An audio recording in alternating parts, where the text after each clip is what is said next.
protects the political rights of all citizens, establishing the framework for democratic participation by guaranteeing 1, the citizens' freedom of political choice, 2, the citizens' right to vote without unreasonable restrictions, 3, the citizens' right to express their will and participate in free, fair, and regular elections.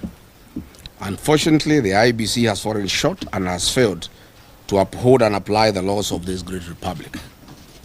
The IEBC has decided to turn a blind eye and not to be accountable or impartial. We are able to demonstrate to Kenyans how this has been achieved by using a case example.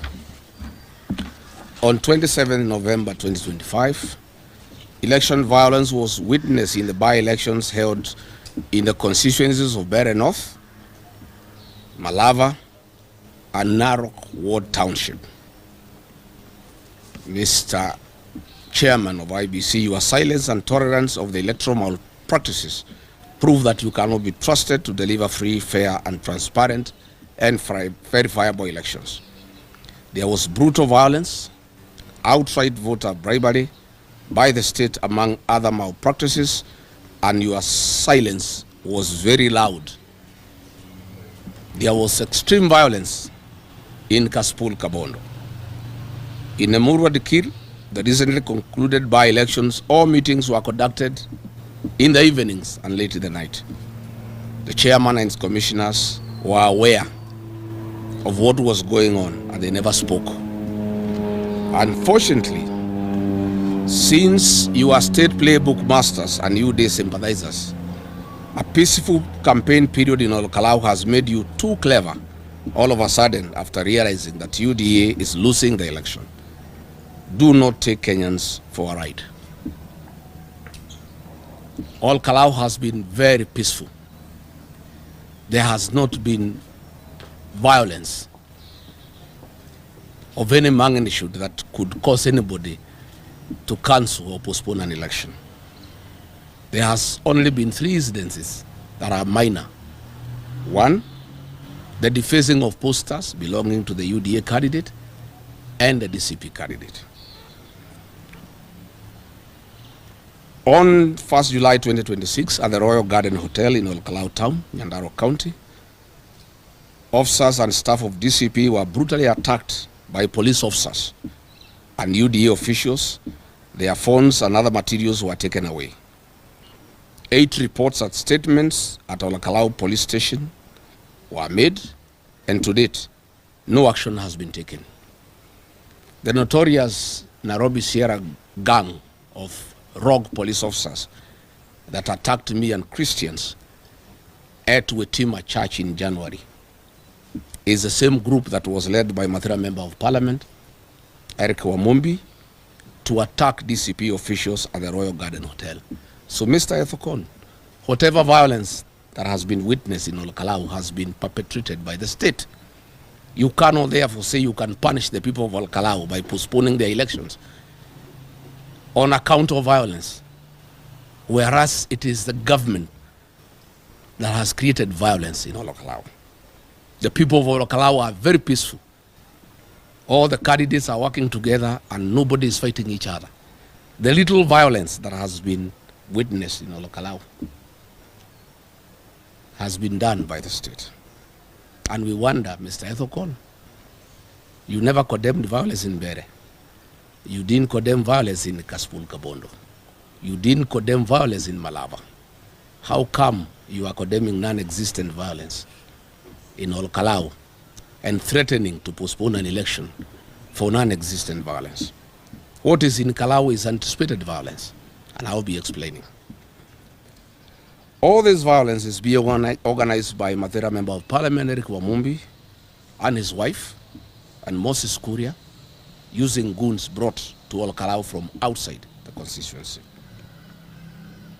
As we speak, this morning, the Nairobi Sierra team is in a hotel in Olkalau under the command of Eric Wamumbi and his wife Betty Maina. And this morning, a team of heavily armed officers have left Muranga to join this team at the request of Betty Maina, headed by Felix Mayu, an officer from Maragua Police Station. All those officers are heavily armed in plain clothes and they are going to join the Nairobi Sierra in preparation of violence in Olkalau. What we are saying is that the violence is by the state. The people of Olkalau are very peaceful, and there is no violence between the people of Kalau among themselves. Yesterday, additionally, ahead of 16th July 2026 by-elections, IBC commissioners are dining with the state to procure and deliver an unfair and predetermined by-election result in favor of the ruling party's candidate. Please allow the people to decide.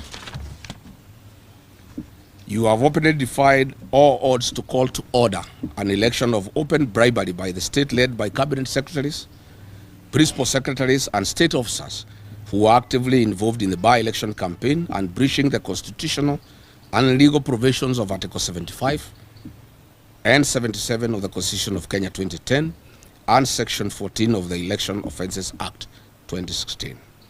The world and the citizens of Kenya have all witnessed the brazen breaches of the constitutional and legal safeguards aimed at guaranteeing a free and fair and verifiable election. Let me pay special tribute to the media that has captured the wanton bribery by state officials in Olkalau. All the newspapers, all the TVs, I want to thank the media. And the chairman of IBC is now complaining there is bribery in Olkalau and saying he can cancel the election because there is bribery.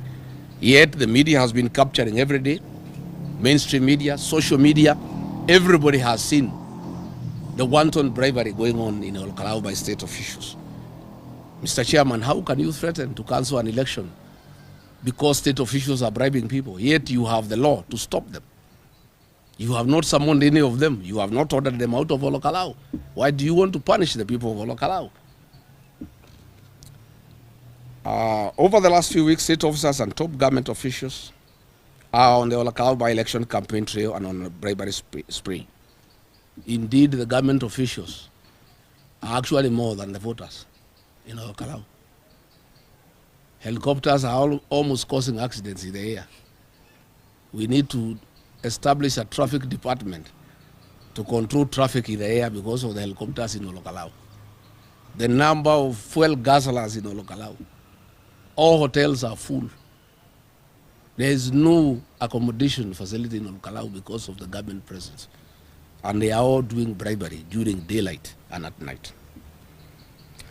Miraculously and curiously, the government of Kenya's development agenda has crystallized in one constituency at the same time.